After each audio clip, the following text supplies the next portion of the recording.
Shalom, meus queridos e amados irmãos, estudiantes da Palavra de Deus. Hablamos nosotros aqui de Caldas da Rainha, região oeste de Portugal, onde estamos falando aqui direto da ADEF, Assembleia de Deus Fogo para a Europa. Ministério, hoje a liderança de pastor Abraham Robson Ferreira. São mais de 20 igrejas distribuídas em 6 países e o seminário é conhecido como Centro de Excelência para a Educação Cristã. E também pelo Centro de Cultura Bereshit, que é a nossa instituição de ensino, que nós fundamos há mais de 30 anos, que cuida do ensino básico, médio, bacharel, e tem a Faculdade Bereshit com mestrado e doutorado. Se você se interessar, procure na descrição do vídeo. Estamos aqui, meus queridos irmãos, eu sou o pastor Ilmar Satemeri Keller Kaiser, estudando as revelações de Malaquias. Já vimos muita coisa aí, mas tem muita coisa para se ver ainda, né? É um livro que tem 55 versículos, 4 capítulos, exatamente 876 palavras, 876 palavras, 3.450 letras, uma guemata de 225.345, mostrando que tem muitos 5, tem muita responsabilidade, e nós temos que ter responsabilidade com dízimos de oferta. Não podemos brincar com isso, porque o devorador não brinca com ninguém. Devorador, o nome já diz. E na próxima aula veremos um dos devoradores aí. Vamos falar do Tanim, um monstro que está aqui também no Malaquias.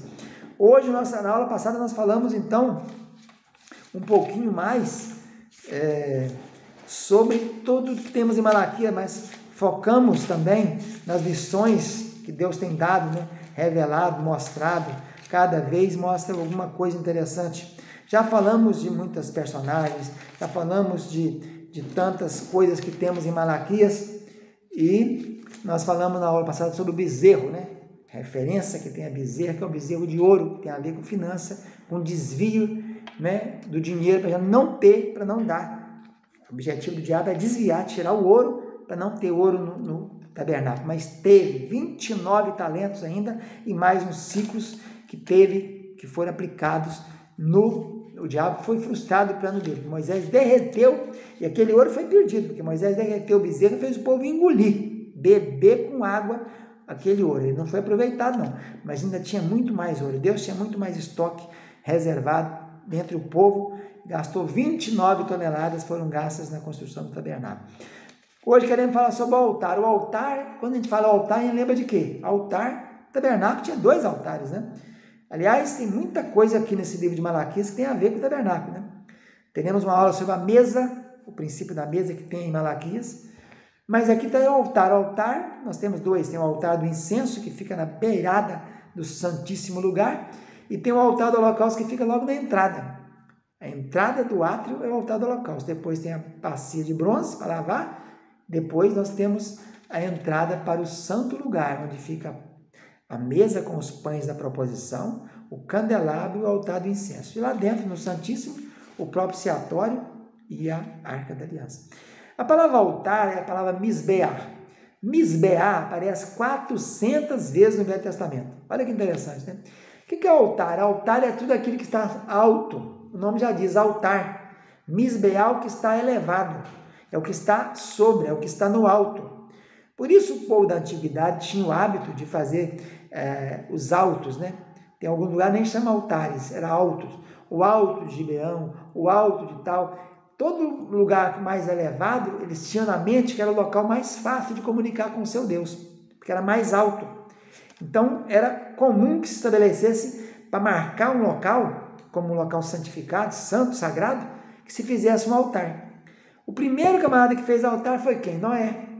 Noé é o primeiro construtor de altar. Assim que ele desceu da arca, ele construiu o altar, né, para glorificar a Deus, e matou os animais sagrados, animais puros, por isso que levou 7 pares de cada um. Depois dele nós vamos encontrar Abraão fazendo altar, Jacó fez altar, nós vamos encontrar vários outros que seguiram essa história. Mas o que o altar veio fazer no livro de Malaquias? Aparece 3 vezes. Malaquias capítulo 1:7, ofereceis sobre o meu altar pão imundo, e ainda perguntais, em que te havíamos profanado? Depois, capítulo 1, versículo 10. Tomara houvesse entre vós quem feche as portas para que não acendesses inutilmente o fogo do meu altar. E o 2:13. Ainda fazeis isto, cobris o altar do Senhor de lágrimas, de choro e de gemidos. Então mostra algumas coisas interessantes aqui, né? Que a pessoa que vinha, começando pelo último, capítulo 2:13. Muitas pessoas chorando no altar do Senhor, com gemido, com lágrimas, com choro. Por quê? Porque estão na mão do devorador. Por isso tem altar em Malaquias, falando disso aqui. A pessoa não é fiel no dízimo e oferta, está pagando o preço disso, que não coloca o Senhor como primícias, como primogênito, não coloca prioridade no reino dos céus, e acontece o quê? Isso aí. O devorador vem, o devorador não tem limite, não tem regulamento, ele acaba com tudo, ele devora tudo, e a pessoa vai chegar no altar com lágrimas, choro e gemido. Outra coisa, 1:10, né? Não vai acender debalde o fogo, nós não podemos acender fogo no altar, nós podemos manter o fogo. O fogo foi aceso no dia que o altar foi inaugurado, no dia que se inaugurou o tabernáculo lá no deserto do Sinai. Deus mandou fogo do céu, falou: agora vocês mantêm o fogo aceso. Por isso Levítico diz: o fogo arderá continuamente no altar, não se apagará. Por quê? Porque a ordem era essa: o sacerdote todo dia manterá o fogo ficava aceso a noite inteira, e aceso o dia inteiro. E quando eles iam remover o tabernáculo, pegava-se o fogo e punha-se no local que o fogo, a chama fosse mantida acesa, para no dia que voltasse, colocasse de novo ali, e voltasse a manter o fogo com lenha, né? Se aqui na mão do Eleazar, ou na mão de Finéias, ou na mão de Arão, o fogo era levado mantido com azeite, logo quando parava, que montava o altar novamente, os coatitas montavam o altar, os meraritas montavam, os gersonitas montavam, os coatitas vinham com os objetos sagrados, eles colocavam a chama ali, a centelha que veio do céu, e aí era lenha, durante o dia e a noite. Então, meus queridos, fala o altar de quê? O altar fala da nossa prioridade. O que tem sido prioridade na nossa vida? O que nós estamos levando um pouco mais alto do que tudo? O que está em destaque na nossa vida? O que tem que ficar em destaque é o dízimo e a oferta. Por isso é que está escrito aqui no Malaquias, por isso apareceu o altar 3 vezes aqui. E por isso o altar aparece na Bíblia 400 vezes. E acha que as ocorrências das palavras na Bíblia não tem nada a ver com nada, não? Isso pode ocorrer assim, aleatoriamente? Evidentemente, se a Bíblia foi escrita por homens santos, inspirados, revelados, que falou o Espírito Santo nos ouvidos dele, o tanto de vezes que eles usaram as palavras, desculpe, tem lições preciosas. Nós temos que parar e descobrir essas lições. Por isso, temos que usar a concordância de Strong. E a concordância feita pelo Dr. James Strong há muitos anos atrás, que tem todas as palavras em hebraico, está disponível na internet. Aí, livre, só acessar em PDF. Para saber que a Bíblia tem, o Velho Testamento, 8.674 palavras hebraicas. Muitas se repetem mais de 5.000 vezes. Yahvé, por exemplo, é 6.490 vezes tem a palavra Yahvé no texto hebraico. Então tem muitas palavras que aparecem muitas vezes, mas é preciso que nós examinemos tudo. Por que é 400 vezes o altar? Porque o 4 é a totalidade. Deus tem que ser o maior nos 4 pontos da nossa vida, nos 4 segmentos, né? 4D, né?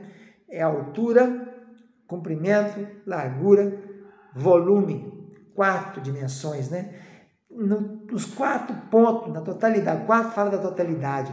Em tudo nós temos que ter prioridade o reino dos céus. Por isso diz: buscai primeiro o reino dos céus e as demais coisas vos serão acrescentadas.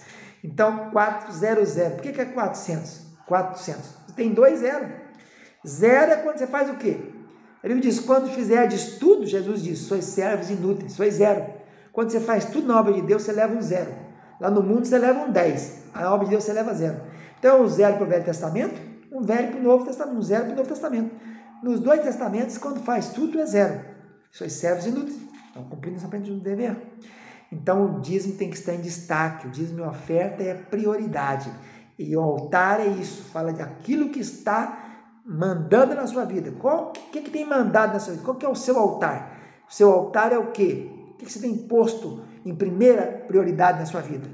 Dízimo e oferta, que é a devolução. O dízimo é a devolução para o Senhor de tudo o que Ele nos dá. E a oferta é o investimento no reino. Quando eu estou investindo, eu estou plantando semente. Eu vou colher o que eu plantar. Fica na paz, tchau, tchau.